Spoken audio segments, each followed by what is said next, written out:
ಎಲ್ರಿಗೂ ನಮಸ್ಕಾರ. ಇನ್ಫೋಸ್ಟ್ರೀಮ್ ಯೂಟ್ಯೂಬ್ ಚಾನೆಲ್ಗೆ ಎಲ್ರಿಗೂ ಕೂಡ ಸ್ವಾಗತ. ಈ ವಿಡಿಯೋದಲ್ಲಿ ನಾವು ಇನ್ನೊಂದು linear combination of vectors problem ಅನ್ನ ಡಿಸ್ಕಸ್ ಮಾಡ್ತಾ ಹೋಗೋಣ. ಸೊ ಈ ರೀತಿ ಪ್ರಾಬ್ಲಮ್ಗಳು ಎಕ್ಸಾಮ್ ಅಲ್ಲಿ ಕೇಳುವಂತ ಸಾಧ್ಯತೆ ಜಾಸ್ತಿ. ಸೊ ಅದಕ್ಕೋಸ್ಕರ ನೀಟಾಗಿ ಕೇಳಿಸ್ಕೊಂತ ಹೋಗಿ. ಸೊ ಫಸ್ಟ್ ಏನ್ ಹೇಳ್ತಾ ಇದ್ದಾರೆ, show the vectors 5, 9, 5 is a linear combination of vectors 2, 1, 4, 1, -1, 3 and 3, 2, 5. ಸರಿನಾ? ಸೊ ಇವಾಗ ಸೊಲ್ಯೂಷನ್ ಬರೀತಾ ಹೋಗೋಣ. Solution which will be equal to, ನಾನೇನ್ ಮಾಡ್ತೀನಿ, ಈ ವೆಕ್ಟರ್ ಇದೆಯಲ್ಲ, ಸೊ ಅದನ್ನ ವಿ ಅಂತ ತಗೊಂತೀನಿ. V will be equal to 5, 9, 5. Next ಮೊದಲನೇದು ಇದೆಯಲ್ಲ, ಅದನ್ನ x1 ಅಂತ ತಗೊಂತೀನಿ. x1 will be equal to 2, 1, 4. Next x2 will be equal to 1, -1, 3. Next x3 will be equal to 3, 2, 5. ಸರಿನಾ? ಈಗ ಸ್ಟೆಪ್ ಬೈ ಸ್ಟೆಪ್ ಸಾಲ್ವ್ ಮಾಡ್ತಾ ಹೋಗೋಣ. c1 into x1 plus c2 into x2 plus c3 into x3 will be equal to v. ಸರಿನಾ? So x1, x2, x3 ಮತ್ತೆ v value ಗೊತ್ತಿದೆ. c1, c2, c3 ವ್ಯಾಲ್ಯೂನ ಕಂಡುಹಿಡಿದ್ರೆ ಮುಗಿತು. So ಅವಾಗ ನಾವೇನಂತ ಕನ್ಕ್ಲೂಡ್ ಮಾಡಬಹುದು, it is A linear combination of vectors ಅಂತ ನಾನು conclude ಮಾಡಬಹುದು. ಸೊ ಇವಾಗ ಫಸ್ಟ್ ಏನ್ ಮಾಡ್ತೀನಿ, c1 ವ್ಯಾಲ್ಯೂ ನನಗೆ ಗೊತ್ತಿಲ್ಲ, x1 ವ್ಯಾಲ್ಯೂ ಗೊತ್ತಿದೆಯಾ? ಎಸ್. ಸೊ ಅದನ್ನ ಬರ್ಕೊಳ್ಳಿ. 2, 1, 4. Next plus c2 into x2 value ಗೊತ್ತಿದೆಯಾ? Yes. So write it as 1, -1, 3 plus c3 value ಗೊತ್ತಿಲ್ಲ, but we know the x3 value. Write it as 3, 2, 5 which will be equal to vector v value ಗೊತ್ತಿದೆಯಾ? Yes. So 5, 9, 5. ನೀವು ಯಾವಾಗ step by step solve ಮಾಡ್ತೀರಾ ಅವಾಗ ನಿಮಗೆ full on full marks ಸಿಗ್ತಾ ಹೋಗುತ್ತೆ. So ಅದಕ್ಕೋಸ್ಕರ ಈಗ c1 ಅನ್ನ ಒಳಗಡೆ ಮಲ್ಟಿಪ್ಲೈ ಮಾಡಿ. c1 ಇಂಟು 2 ಏನಾಗುತ್ತೆ? 2c1, c1 ಇಂಟು 1 ಏನಾಗುತ್ತೆ? c1, c1 ಇಂಟು 4 ಏನಾಗುತ್ತೆ? 4c1 ಪ್ಲಸ್ c2 ಇಂಟು 1 ಏನಾಗುತ್ತೆ? c1, ಸಾರಿ, ನೆಕ್ಸ್ಟ್ 1 ಇಂಟು c2 ಏನಾಗುತ್ತೆ? c2, -1 ಇಂಟು c2 ಏನಾಗುತ್ತೆ? -c2, 3 ಇಂಟು c2 ಏನಾಗುತ್ತೆ? 3c2 ಪ್ಲಸ್ c3 ಇಂಟು 3 ಏನಾಗುತ್ತೆ? 3c3, 2 ಇಂಟು c3 ಏನಾಗುತ್ತೆ? 2c3, 5 ಇಂಟು c3 ಏನಾಗುತ್ತೆ? 5c3 will be equal to 5, 9, 5. ಸರಿನಾ? ಇವಾಗ ಮೊದಲನೇ ಪೊಸಿಷನ್, ಎರಡನೇದು, ಮೂರನೇದು. ಸೊ ಈ ರೀತಿ ಆಡ್ ಮಾಡ್ತಾ ಹೋಗ್ತೀನಿ. ನೋಡಿ, ಸಿಂಪಲ್. ಫಸ್ಟ್ ಪೊಸಿಷನ್ ಏನು? 2c1 ಪ್ಲಸ್ ಇಲ್ಲಿ ಮೊದಲನೇ ಪೊಸಿಷನ್ ಏನು? c2 ಪ್ಲಸ್ ಇಲ್ಲಿ ಮೊದಲನೇ ಪೊಸಿಷನ್ ಏನು? 3c3. ಸೊ ಇದಷ್ಟು ಕೂಡ ಆಡ್ ಮಾಡಬೇಕು, ನೆಕ್ಸ್ಟ್ ಎರಡನೇ ಪೊಸಿಷನ್ ಅನ್ನು ಆಡ್ ಮಾಡಿ. c1 ಪ್ಲಸ್ ಇಲ್ಲಿ -c2 ಇದೆ, ಸೊ ಪ್ಲಸ್ ಇಂಟು ಮೈನಸ್ ಆಗುತ್ತೆ, ಸೊ -c2. ನೆಕ್ಸ್ಟ್ ಇಲ್ಲೇನಿದೆ? 2c3 ಇದೆ, so plus 2c3, next third position ಅಲ್ಲಿ ಏನಿದೆ? 4c1 ಪ್ಲಸ್ ಇಲ್ಲಿ ಥರ್ಡ್ ಪೊಸಿಷನ್ ಅಲ್ಲಿ 3c2 ಪ್ಲಸ್ ಇಲ್ಲಿ ಥರ್ಡ್ ಪೊಸಿಷನ್ ಅಲ್ಲಿ 5c3 will be equal to 5, 9, 5. Next ಏನ್ ಮಾಡೋಣ ಅಂತಂದ್ರೆ, ಮೊದಲನೇ ಪೊಸಿಷನ್, ಇಲ್ಲಿ ಮೊದಲನೇ ಪೊಸಿಷನ್, ಎರಡನೇ ಪೊಸಿಷನ್, ಮೂರನೇ ಪೊಸಿಷನ್. ಸೊ ಈಕ್ವಲ್ಸ್ ಇರೋದ್ರಿಂದ ಈಕ್ವೇಟ್ ಮಾಡ್ತಾ ಹೋಗೋಣ. So 2c1 plus c2 plus 3c3 will be equal to ಮೊದಲನೇ ಪೊಸಿಷನ್ ವ್ಯಾಲ್ಯೂ ಏನು? 5, next c1 minus c2 plus 2c3 will be equal to ಎರಡನೇ ಪೊಸಿಷನ್ ವ್ಯಾಲ್ಯೂ ಏನು? 9, next 4c1 plus 3c2 plus 5c3 will be equal to 5. ಮೂರನೇ position ಅಲ್ಲಿ 5 ಇತ್ತು, 5. ಈಗ ನನ್ನ ಹತ್ರ 3 ವೇರಿಯೇಬಲ್ಸ್ ಗಳಿದಾವೆ, c1, c2, c3. ಸೊ ಅದಕ್ಕೋಸ್ಕರ ನನಗೆ ಸಿಂಪ್ಲಿಫೈ ಮಾಡೋದಕ್ಕೆ ಸ್ವಲ್ಪ ಕಷ್ಟ ಆಗುತ್ತೆ. ಸೊ ಅದಕ್ಕೋಸ್ಕರ ನಾನು ಯಾರು ಹೆಲ್ಪ್ ತಂತೀನಿ ಅಂತಂದ್ರೆ, ಆಗ್ಯುಮೆಂಟೆಡ್ ಮ್ಯಾಟ್ರಿಕ್ಸ್ ಹೆಲ್ಪ್ ಅನ್ನ ತಗೊಂತ ಹೋಗ್ತೀನಿ. ಸೊ ಇಲ್ಲಿ ಬರೀತಾ ಹೋಗ್ತೀನಿ ನೋಡಿ, therefore augmented matrix will be equal to. So ಇದರ ಪ್ರಕಾರ ಇಲ್ಲಿ ಜನರೇಟ್ ಆಗಿದಾವಲ್ಲ, ಇದರ ಪ್ರಕಾರ ನಾನು ಆಗ್ಯುಮೆಂಟೆಡ್ ಮ್ಯಾಟ್ರಿಕ್ಸ್ ಅನ್ನ ಬರಿಬೇಕು. ಸೊ ಯಾವ ರೀತಿ ಬರೆಯೋದು? A:B ಫಾರ್ಮೆಟ್ ಅಲ್ಲಿ ಇರುತ್ತೆ ಆಗ್ಯುಮೆಂಟೆಡ್ ಮ್ಯಾಟ್ರಿಕ್ಸ್.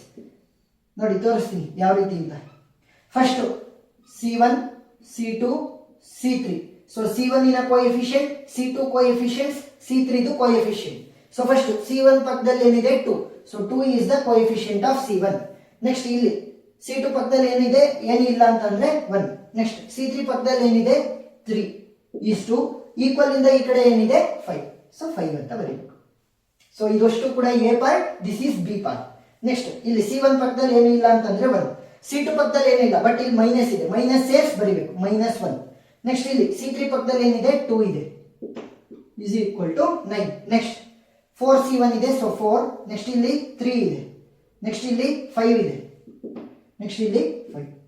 ಈಗ ಇದನ್ನ ಸಿಂಪ್ಲಿಫೈ ಮಾಡ್ಕೋಬೇಕು. Very simple. ಏನು ಅಂತಂದ್ರೆ ಮೊದಲನೇ ಡಯಾಗ್ನಲ್ ಎಲಿಮೆಂಟ್ ಇದೆಯಲ್ಲ ಅದರ ಕೆಳಗಡೆ ಇರುವಂತ ಎರಡು ವ್ಯಾಲ್ಯೂಸ್ ಅನ್ನು ಕೂಡ ನಾನು 0 ಮಾಡಬೇಕು. ನೆಕ್ಸ್ಟ್ ಎರಡನೇ ಡಯಾಗ್ನಲ್ ಎಲಿಮೆಂಟ್ ಇದೆ, ಸೊ ಅದರ ಕೆಳಗಡೆ ಇರುವಂತ ಎಲಿಮೆಂಟ್ ಕೂಡ 0 ಮಾಡಬೇಕು.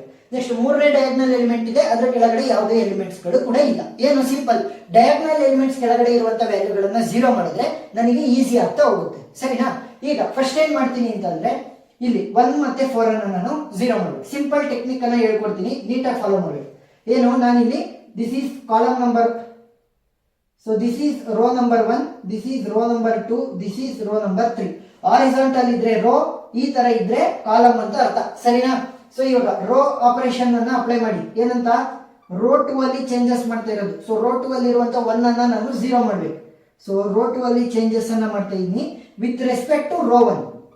ಯಾಕೆ, ರೋ 1 ಅಲ್ಲಿ ನನಗೆ ಇದರ ಡಯಾಗ್ನಲ್ ಎಲಿಮೆಂಟ್ ಇರೋದು, ಸೊ ಇದರ ಡಯಾಗ್ನಲ್ ಎಲಿಮೆಂಟಿನ ರೆಫರೆನ್ಸ್ ಅಲ್ಲಿ ಮಾಡ್ತಾ ಇರೋದು. ಸೊ ಸ್ಮಾಲ್ ಲೆಟರ್ ಆರ್ ಅಲ್ಲಾದ್ರೂ ಬರಿಬಹುದು, ಅಥವಾ ನೀವು ಬಿಗ್ ಲೆಟರ್ ಆರ್ ಅಲ್ಲಾದ್ರೂ ಕೂಡ ಬರಿಬಹುದು.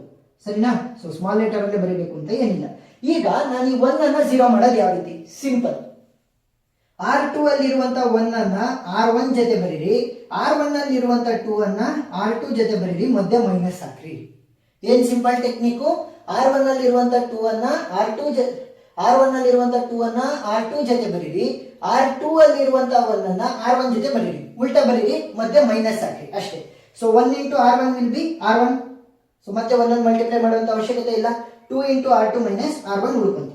ಸೊ ಇವಾಗ ನೆಕ್ಸ್ಟ್ ಈ 4 ಅನ್ನು ಕೂಡ ನಾನು 0 ಮಾಡಬೇಕು. ಸೊ ಅದೇನಿದೆ, ರೋ ನಂಬರ್ 3 ಅಲ್ಲಿ ಇದೆ. So row number 3 with reference of row number 1. ಯಾಕೆ ಈ 4 ಗೂ ಕೂಡ 2 is the 2, ಯಾಕೆ ಈ 4 ಗೂ ಕೂಡ this is the diagonal element which is in row number 1. Simple technique ಏನು, ರೋ 3 ಅಲ್ಲಿರುವಂತ 4 ಅನ್ನ ರೋ 1 ಜೊತೆ, ರೋ 1 ಅಲ್ಲಿರುವಂತ 2 ಅನ್ನ ರೋ 3 ಜೊತೆ ಬರೀರಿ, ಮಧ್ಯೆ ಮೈನಸ್ ಹಾಕ್ರಿ. ಸರಿನಾ? ಈಗ ಇದನ್ನ ಇನ್ನೂ ಕೂಡ ಸಿಂಪ್ಲಿಫೈ ಮಾಡ್ಕೋಬಹುದು. 2 1s are 2, 2 2s are 4. ಸರಿನಾ? ಈ ರೀತಿ ಸಿಂಪ್ಲಿಫೈ ಮಾಡ್ಕೊಳ್ಳಿ. ಮಲ್ಟಿಪ್ಲೈ, ಸೇಮ್ ಮಲ್ಟಿಪ್ಲೈ ಆಗಿದ್ರೆ, ಮಲ್ಟಿಪಲ್ ಆಗಿದ್ರೆ ಅವಾಗ ಈಸಿ ಆಗುತ್ತೆ. 2 1s are 2, 2 2s are 4. So 2 ಮತ್ತೆ 4 ಅಂತ ಹಾಕೊಂಡ್ರು ನಿಮಗೆ ವ್ಯಾಲ್ಯೂ ಬರುತ್ತೆ. ಈ ರೀತಿ ಮಾಡ್ಕೊಂಡ್ರೆ ನಿಮಗೆ ಇನ್ನೂ ಸಿಂಪ್ಲಿಫೈಡ್ ಆನ್ಸರ್ ಬರ್ತಾ ಹೋಗುತ್ತೆ, ಬೇಗ ಆನ್ಸರ್ ಬರುತ್ತೆ. So 2 1s are 2 2s are ಅಷ್ಟೇ. ಸೊ ಇವಾಗ ಅಪ್ಲೈ ಮಾಡ್ತಾ ಹೋಗಿ. A is to B which will be equal to, ನಾನು ಆಪರೇಷನ್ಸ್ ಅನ್ನ ಎಲ್ಲೆಲ್ಲಿಗೆ ಅಪ್ಲೈ ಮಾಡ್ತಿರೋದು, ರೋ 2 ಮತ್ತೆ row 3. So row 1 will be same from previous step, 2 1 3 is to 5. Next ಇವೆರಡನ್ನ ನಾನು ಏನಕ್ಕೆ ಅಪ್ಲೈ ಮಾಡ್ತಿರೋದು, 1 ಮತ್ತೆ 4 ಅನ್ನ 0 ಮಾಡೋದಕ್ಕೆ. So write it as 0. Next ಇವುಗಳು ಈ 6 ಎಲಿಮೆಂಟ್ ಗಳನ್ನ ಹುಡುಕ್ಬೇಕು. ಸೊ ಏನಿರೋದು, ಫಸ್ಟ್ R2 ತೋಣ, 2R2 ಮೈನಸ್ R1. ಸೊ ಇಲ್ಲಿ R2 ವ್ಯಾಲ್ಯೂ ಏನಿದೆ, -1 ಇದೆ, ಮೈನಸ್ ಇದರ respective R1 value is 1. 2 into -1 will be -2. -2 -1 ಏನಾಗುತ್ತೆ, -3 ಆಗುತ್ತೆ. So write it as -3. Next 2 into R2 value ಏನಿದೆ 2 ಮೈನಸ್ ಇದರ ರೆಸ್ಪೆಕ್ಟಿವ್ R3 ವ್ಯಾಲ್ಯೂ ಏನಿದೆ 3. 2 2s are 4, 4 minus 3 will be 1. Next 2 into R2 value is 9 minus ಇದರ respective R1 value is 5. 9 2s are 18. 18 minus 5 ಅಂತಂದ್ರೆ 13. Next R3 ಇದಕ್ಕೆ ಹೋಗೋಣ. So 1 into R3 will be R3 itself, R3 minus 2R1, R3 minus 2R1. So R3 value ಏನಿದೆ 3 minus 2 into ಇದರ respective R1 value is 1. So 3 minus 2 will be equal to 1. Next R3 value is 5 minus 2 into ಇದರ respective R1 value is 3. So 5 minus 3 to 6, 5 minus 6 ಅಂತಂದ್ರೆ -1. Next R3 value ಏನಿದೆ 5 minus 2 into ಇದರ respective R1 value is 5. 5 2s are 10 ಆಗುತ್ತೆ. 5 minus 10 ಅಂತಂದ್ರೆ -5 ಉಳಿತು. ಈಗ ಮೊದಲನೇ diagonal element ಕೆಳಗಡೆ ಇರುವಂತ ಎಲ್ಲ ವ್ಯಾಲ್ಯೂಸ್ 0 ಆಗಿದೆ. ಎರಡನೇ ಡಯಾಗ್ನಲ್ ಎಲಿಮೆಂಟ್ ಇದೆ, ಸೊ ಅದರ ಕೆಳಗಡೆ ಇರುವಂತ ವ್ಯಾಲ್ಯೂನ 0 ಮಾಡಿದ್ರೆ ನನಗೆ ಆನ್ಸರ್ ಈಸಿಯಾಗಿ ಸಿಗ್ತಾ ಹೋಗುತ್ತೆ. ಸೊ ಸಿಂಪಲ್ ಟೆಕ್ನಿಕ್ ಏನು, ರೋ 3 ಅಲ್ಲಿ ನಾನು ಚೇಂಜಸ್ ಅನ್ನ ಮಾಡ್ತಾ ಇರೋದು, row 1 row 2 row 3. So row 3 ಅಲ್ಲಿ ಚೇಂಜಸ್ ಅನ್ನ ಮಾಡ್ತಾ ಇದ್ದೀನಿ ವಿತ್ ರೆಫರೆನ್ಸ್ ಆಫ್ ರೋ 2. ಯಾಕೆ, ಈ ಒಂದಿನ diagonal element is -3 which is in row number 2. So ಅದಕ್ಕೋಸ್ಕರ ರೋ 2 ರೆಫರೆನ್ಸ್ ತಗೋಬೇಕು. ಏನು ಸಿಂಪಲ್ ಟೆಕ್ನಿಕ್, ರೋ 2 ಅಲ್ಲಿರುವಂತ -3 ಅನ್ನ ರೋ 3 ಜೊತೆ ಬರೀರಿ, ರೋ 3 ಅಲ್ಲಿರುವಂತ 1 ಅನ್ನ ರೋ 2 ಜೊತೆ ಬರೀರಿ, ಮಧ್ಯಕ್ಕೆ ಮೈನಸ್ ಹಾಕ್ರಿ. ಸರಿನಾ? ಸೊ ಇವಾಗ ಏನ್ ಉಳ್ಕೊಳುತ್ತೆ, -3r3 1 into r2 will be equal to r2 itself. ನೋಡಿ ಆದಷ್ಟು ಸಿಂಪ್ಲಿಫೈ ಮಾಡ್ಕೊಳ್ಳಿ. ಸರಿನಾ? So -3r3 -r2. So this is the final.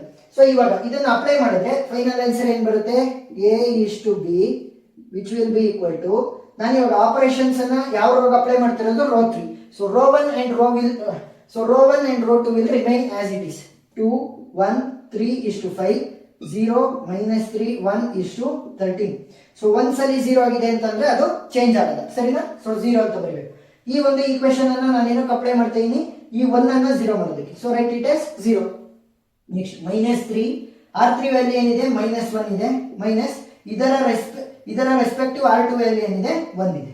So minus into minus plus, so ಏನಾಗುತ್ತೆ 3. So +3 -1 will be equal to 2.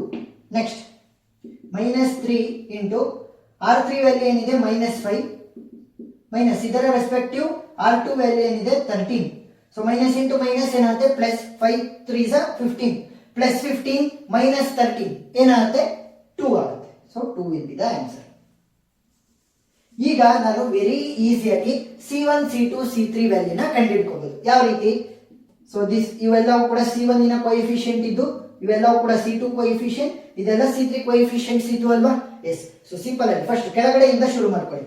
0 into C1 ನೋಡಿ, 0 into C1 plus 0 into C2 plus 2 into C3 will be equal to 2 ಆಯ್ತು.